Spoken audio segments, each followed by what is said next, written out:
नमस्कार दोस्तों, स्वागत है आप सभी का हमारी इस न्यू वीडियो के अंदर। आज के वीडियो के अंदर मैं बात करूंगा बिहार के बारे में। बिहार देश का गौरव, बिहार मतलब क्रांति, बिहार मतलब परिवर्तन, बिहार मतलब बगावत। तो उसी बिहार के बारे में आज हम बात करेंगे।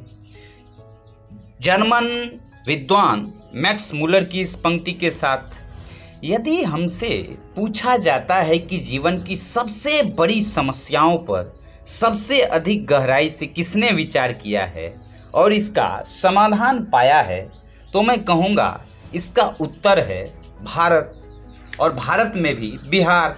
तो उसी बिहार के बारे में चलिए शुरू से बात करते हैं। भारत के इतिहास की कुंजी हमेशा बिहार के पास रही है।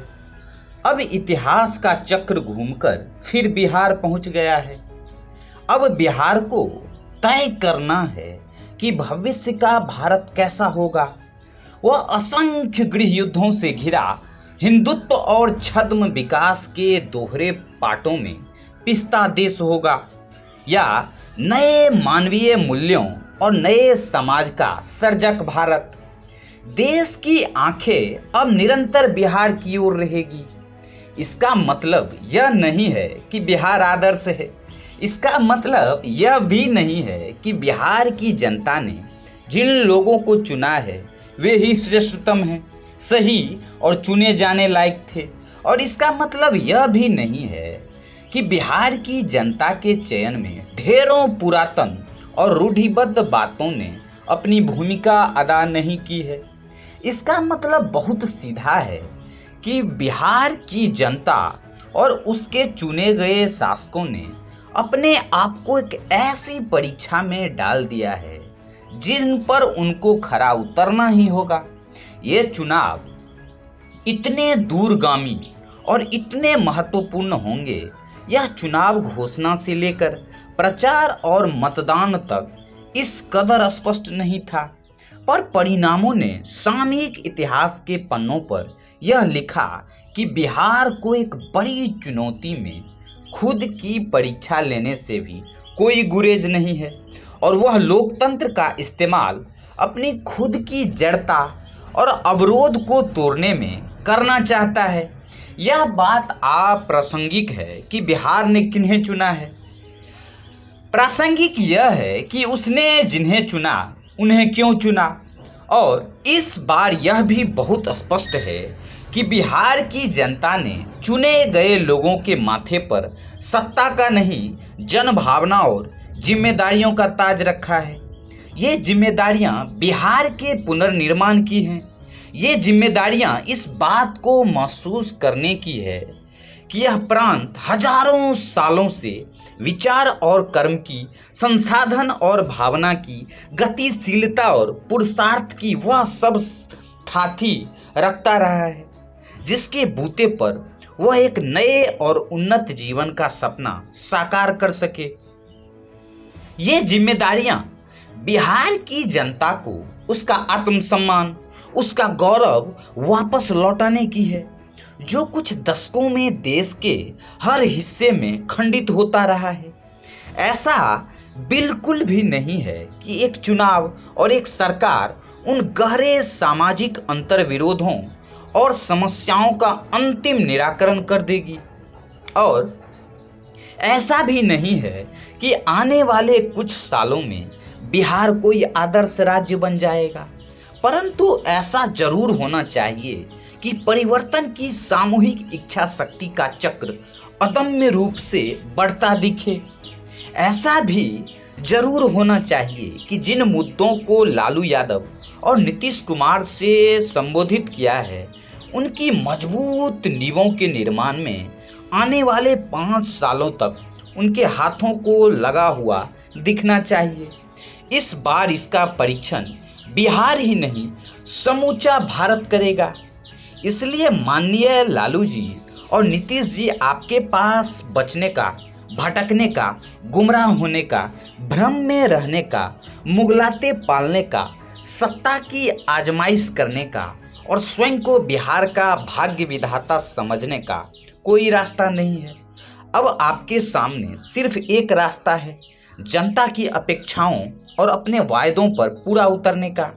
आपको अपनी पार्टियां, उसके कार्यकर्ताओं, नेताओं, विचारकों, यहाँ तक कि बाहुबलियों तक इस बात का स्पष्ट संकेत अपने हर कार्य से पहुंचा देना चाहिए। बिहार को तथाकथित गुजरात मॉडल का एक मानवीय विकल्प इस देश के लिए प्रस्तुत करना चाहिए। इस जनादेश का अंतिम अर्थ यही है। इसका मतलब यह है कि आर्थिक विकास की अवरुद्ध धाराएं खुले, सामाजिक पुनर्निर्माण हो और उपभोक्तावाद से अलग एक नई तरह की संस्कृति बनती हुई दिखे। बिहार का जनमानस आज वह जनमानस नहीं है जो इस चुनाव के पहले तक था। इस चुनाव में यह मुद्दा नहीं था कि चुनाव के बाद यह कोई शर्त नहीं है, पर यह समय का अनिवार्य तर्क है कि बिहार के नेताओं को अब अपना आचरण, अपने कर्म, अपनी प्राथमिकताओं सबसे बहुत बड़े परिवर्तन करने होंगे। उन्हें यह बात समझनी होगी कि यह चुनाव सिर्फ बिहार का चुनाव नहीं था, और यह बात वे स्वयं चुनाव प्रचार के दौरान कहते रहे हैं। पर इस बात को अब उन्हें आने वाले 5 साल तक निरंतर सिद्ध भी करना होगा। बिहार को पूरे देश के मतदाताओं को यह संदेश देना होगा कि सिर्फ छद्म आर्थिक विकास नहीं, इस महादेश के लिए वास्तविक आर्थिक विकास के साथ साथ साझा संस्कृति, प्रगति, सुगठित समाज और समता को बनाना और मजबूत करना कितना आवश्यक है। भारत भीतर से आलोड़ित है। इस बात को अभी समझा नहीं जा रहा है। यह आलोड़न ठीक वैसा ही है जैसा किसी भी बड़े परिवर्तन से पहले होता है। सदियों की गुलामी से हारे थके देश ने किसी तरह 19वीं और 20वीं शताब्दी में अपने लिए नई यात्रा का पाथे जुटाया था, नए विचारों की पूंजी संचित की थी, जिसे आजादी के बाद और मजबूत किया जाना चाहिए था। अफसोस ऐसा नहीं हुआ, और अब ऐसा लग रहा है कि भारतीय नवजागरण के वे सारे मूल्य धीरे धीरे मिटा दिए जाएंगे।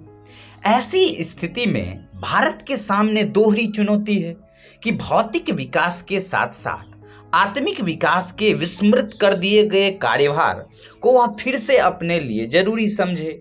यहाँ आत्मिक विकास का सीधा मतलब किसी आध्यात्मिक विकास से नहीं, वरन उस विकास से है जो आधुनिक संसार के मानव मूल्यों की नींव पर खड़ा हो। व्यक्तिगत स्वतंत्रता, सामाजिक समानता, आधुनिक मूल्यबोध। इसके लिए बुनियादी शर्त यह है कि भारत की सारी राजनीति को बदल दिया जाए। इस राजनीति की निर्धारक सचमुच जनता हो, और वह अपने नेताओं पर इतना दबाव पैदा करे कि वे या तो बदलें या फिर इतिहास की गर्त में समा जाएं। बिहार की जनता ने अपने नेताओं पर ऐसा दबाव पैदा कर दिया है। इस चुनाव को लालू जी और नीतीश जी ने भले भारी बहुमत से जीत लिया हो, पर सबसे अच्छी तरह वे ही जानते हैं कि वे इस बहुमत को पाने में किस कदर उनके पसीने छूटे हैं। उन्हें अपने इस बहे हुए पसीनों को रोज याद करना होगा, तभी वे ऐसा कुछ कर पाएंगे कि बिहार में स्वाभिमान से खड़े हो सके उन सत्ता पीठों पर ही जिसे उन्हें जीता है। बहुत थोड़े से पन्नों और शब्दों में हमने बिहार की उस यथार्थ स्थिति और अपेक्षाओं को टटोलने की कोशिश की है, जिसे बदलने और बेहतर करने का कार्यभार बिहार की सत्ता और जनता दोनों पर ही है। बिहार के लोग इस पन्नों में जो भी आंकड़े, जो भी विश्लेषण है, उससे ज़्यादा और भी बेहतर जानते होंगे। ये वीडियो उन्हें सिर्फ यह याद दिलाने के लिए है कि उन्हें अपने अपेक्षाएं और ज़रूरतें याद रखनी चाहिए। तो दोस्तों, ये रहा हमारा आज का वीडियो ऑडियो बुक, जो कि था देश का गौरव बिहार के बारे में। कल 22 मार्च यानी कि बिहार दिवस भी है, तो इस बिहार दिवस के उपलक्ष्य में आप सभी को हार्दिक बधाई एवं शुभकामना। तो आज के वीडियो में फ़िलहाल इतना ही। यदि ये वीडियो अच्छा लगा हो तो प्लीज़ वीडियो को अधिक से अधिक लाइक करें, शेयर करें, सब्सक्राइब करना ना भूलें। फिलहाल आज के वीडियो में इतना ही। मिलेंगे आप सबों से फिर कल किसी नेक्स्ट टॉपिक के साथ, नेक्स्ट वीडियो के साथ, किसी नई शख्सियत के साथ। तब तक के लिए थैंक्स फॉर वॉचिंग।